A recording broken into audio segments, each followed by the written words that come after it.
So imagine that right now somebody says to you, anything that you can imagine, you can do right now for a maximum of 30 minutes to 1 hour. so you were basically free to basically do whatever you wanted, do the impossible, but then you go back to normal. So you could make objects appear, people that are still here or people that's passed away, as well as celebrities. You could teleport to a different country or a different planet, go back in time and meet some of the great legends of the past, as well as explore different dimensions and explore the inner aspects of the subconscious mind for psychological, spiritual or personal growth. You could have superpowers like flying to the moon or explore underwater and experience the vastness of the ocean without having to hold your breath. Shapeshift into different animals, people, objects, or there might be a particular person that you would love the opportunity to use as a punching bag. Whatever you could basically think of, whatever you could do, could become possible, and you wouldn't have to deal with any of the consequences when you come back to normal. Would you actually do this?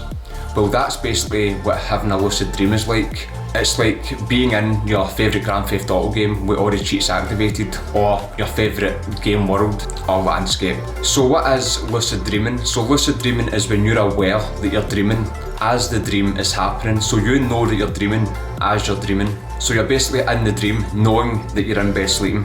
And where this knowing or this recognition of the fact that you're dreaming comes the ability to basically control what happens in this ultra realistic playground of the mind. It's your inner psychological virtual reality that isn't limited to 360-degree vision by you only being able to move your head or your hands, like an Oculus headset or something, where you can learn things in and better yourself by overcoming fears and phobias, as well as witness probably one of the most naturally gained psychedelic experiences that you'll ever have. It's your inner subconscious training ground. So on this day back in 1975, Dr. Keith Hearne decided to use REM dreaming sleep in order for a dreamer to communicate back with the waking world, to prove that they were having a lucid dream. And it was his mate Alan Morsleys, who was a frequent lucid dreamer, that was the first to make this happen, to send the first pre-arranged eye signals for the dreaming state back to Keith Hearne. So using an EOG, Keith Hearne recorded the first pre-arranged eye signals from within Alan Morsleys' conscious dream.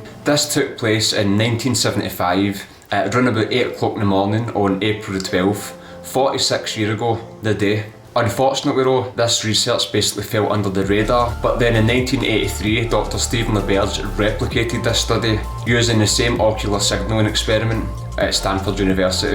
LaBerge basically gets most of the credit for this, and he's the one that's famous for writing the probably known as the best lucid dreaming book, second from your dream diary, which is called Exploring the World of Lucid Dreaming, where he came up with the two main methods of lucid dreaming, which loads of other techniques exist within, which is dialed and wild wake-initiated lucid dreams and dream-initiated lucid dreams.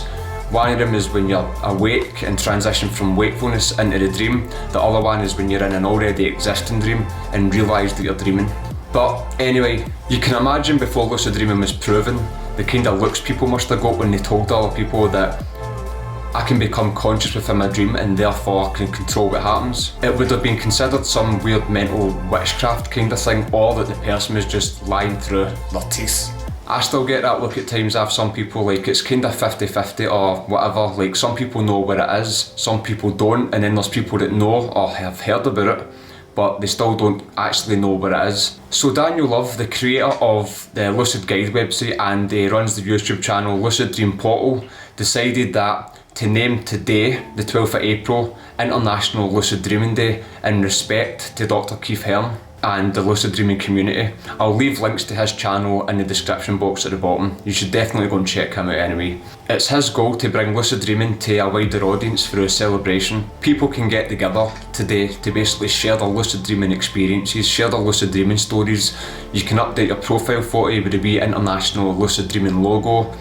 And I just even share this video just to make lucid dreaming even more a household name. And again, you can read more about this on Daniel's channel, The Lucid Guide. So personally, I'm saying a big thank you to Daniel as well, so thank you for actually naming the day. I mean, that was a surprise when I found that out. I like this wee one. Daniel says, and I quote, If lucid dreaming were to be compared to space exploration, then the achievements of English psychologist Keith Hearne could be considered comparable in magnitude to those of NASA during the time of the first moon landing. So lucid dreaming is a kind of household name where it's not massively known yet, but it's still known globally. And I think that's also partly due to big Hollywood films like Inception, and the most recent one to date where I uploaded this video would be the Netflix series Behind Her Eyes, which has got a pure mixed bag of opinions. But there's one good thing about these big popular Hollywood shows that basically talk about lucid dreaming, and there's one bad thing. The good thing is that it brings awareness to people all over the world about lucid dreaming. The bad thing is that it can bring awareness in the wrong way. Sometimes due to the nature of films, they can bring a lot of fictional or at least unscientifically proven aspects into these lucid dreaming films, where it could show, for example, people entering into other people's dreams, or it can start to go down the other road of the whole out of body, astral projection, soul swapping experience type stuff, which hasn't been scientifically proven and could potentially lead to, number one, being misled and falling victim to these channels that basically talk about these things as if they're actually real, as if they somehow have facts that you don't, which could essentially lead you down the wrong path where you're not thinking for yourself anymore. And number two, people will basically just associate lucid dreaming with all these other things like shared dreaming and out of body stuff. Therefore, they'll just assume that it's this typical new age nonsense, and then they won't look it up, because they'll just look at that as being, they'll fit it all into the same category basically. But either way, the more people that are curious about this will hopefully come across the decent guys out there, the decent lasses out there that basically talk about lucid dreaming for what it actually is and know what it is not, and don't give you these false hopes and make you feel as if you're not doing something properly because they can lucid dream in 3 seconds with their eyes open. Hopefully they'll come across channels like, again, Daniel's channel, and I'm going to mention Giz Edwards because he's making lucid dreaming videos again. These are the 2 guys that I always listened to when I first found out about lucid dreaming, and guess what? I still do, because their information is correct. Again, links in the description box. So again, today marks the day of such an amazing achievement in scientific history and sleep science and dream science. And as I was saying earlier, you can celebrate this by leaving a comment down the bottom, letting me know your favourite lucid dream, your scariest lucid dream, whatever it is, what got you interested in lucid dreaming. Is there anything that you've actually gained? Is there any kind of psychological benefits that you've gained, or personal, spiritual benefits that you've got for it? Leave all that in the comments, anything related to lucid dreaming basically. And again, share the video, kind of get the word out there. Get your pals interested in it if they're not interested already. So lucid dreaming can do many things for many people, and I personally used it as a confidence tool.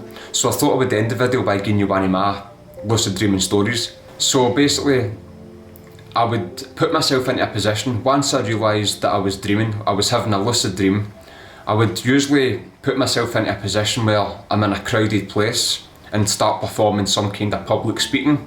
Now, I would feel nervous about doing this because when you're lucid dreaming, you're conscious the same way you're right now. So it feels like you're really there speaking to other people, even though it's just it's all an aspect to yourself. But the nervousness and anxiety was still kinda there, but there was also the part that I know I'm dreaming. And I would just try and speak to people in the dream, just as a wee exercise. And when it came to actually being awake, and when I felt myself getting uncomfortable, I would just look at that as being, well, this is just all a dream, in a kind of way. And it made me feel better. I was more comfortable around people when I was speaking to them. I wasn't as nervous because I was used to doing it in my dreams, if that makes sense. Another thing I want to mention is that I was reading a lot about Eckhart Tolle, Ram Dass, Alan Watts and Wayne Dyer back when I first started kind of meditating. And I still meditate in the morning and practice mindfulness and present moment awareness when I'm out and about. And they all talk about this same kind of thing, that beyond your thoughts and your ego, your personality, beyond that, there's this one universally connected consciousness that we all are, that's got different names, the source, the cosmic giggle, whatever it is.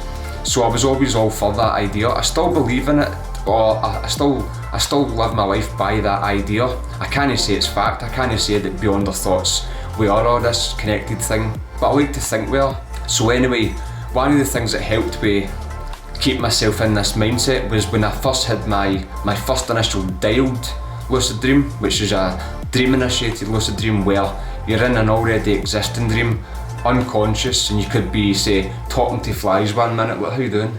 and then all of a sudden you realise that you're dreaming, and it's like this mini awakening, this mini enlightenment type experience where there I was 2 minutes ago talking to flies like an unconscious zombie, and here I am awake within my mind where everything I look at is basically as an aspect of your subconscious mind manifesting itself as different people, places, objects, whatever. That's the one place where everything is you, everything you're looking at is yourself in a dream. And the opposite version of this would be that when you're awake, like right now, would be becoming enlightened, like a Buddha or something. But this time you don't be walking about saying everything is me, because that comes across as that's the biggest ego trip you can have, to think you've destroyed your ego and everything is me. When I say everything is me or everything is you, I don't mean me as in Scott, I mean beyond personality and that kind of stuff like that. Again, that universal connected oneness that you can experience through meditation, psychedelics, and a lucid dreaming state. So it basically helped grounded that kind of practice together. When I was out and about, I would treat everything like a dream and be nice to everything. The same way as if I'm lucid, I like to be nice to everything I can see, objects, hug objects, tell them you love them, tell them, hug objects, tell them that you love them. Hug objects, tell people that you love them, tell objects that you love them, and it's almost like you're giving yourself one big psychological hug. Again, I don't know if that's true or no, but it can feel that way, because you need to remember that in a dream, if you're being nasty to somebody, you don't need to worry about when you wake up, and then when it comes to going back to sleep, oh no, that person's going to see me, or I made a fool of myself earlier when I was performing some kind of public speaking, that oh, they're going to laugh at me. Whereas in the waking state, don't be that delusional, you still know that when you do something in the waking state, it's not like you wake up the next day and everything's been reset. People still remember things. So anyway, rambling on a bit now, but I like to look at it that way, merge the whole oneness idea with the lucid dreaming state, where everything is essentially you in the dream, but when you're awake, I couldn't pass that on as fact, I don't actually know.